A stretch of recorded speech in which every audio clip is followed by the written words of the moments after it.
I feel kind of like, I don't know, I guess invincible in the tunnel. The analogy that I always use is like, it feels like a roller coaster. Indoor skydiving, we can like do whatever we want. It's like we're creating the entire roller coaster. Indoor skydiving in a nutshell is basically skydiving or free fall in a controlled environment, so there's like no jumping out of planes, and you get this experience in like a vertical wind tunnel. There's a few different disciplines that make up indoor skydiving as a sport. All of us compete in 2 of them, so Kira and I are both competing in freestyle, and we're all competing in dynamic. Freestyle is like an artistic round. It's a 90-second routine flowing to music. That's like a technical checklist kind of situation that the judges use. And it looks for elements in your routine like power moves, like creativity, flexibility, balance, and like presentation is also really important.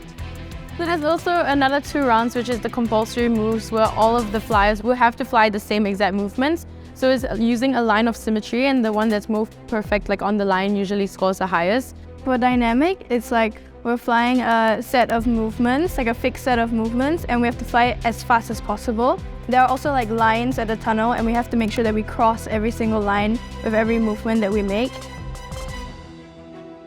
Because the kids can't really see themselves in the tunnel, they can't really gauge. We watch them from the outside of the tunnel, and so we can tell them like what they're doing wrong. They would say things like, hold your posture up high, speed up, do it longer. Well, this is no, but this is a move called compression, so we'll do this to do compressions.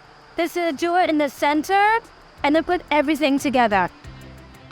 I think that doing sport keeps you out of trouble from a young age, and I think that's important for anyone to do. So I think he's really lucky to have found something that he loves to do, that gives him joy, keeps him healthy.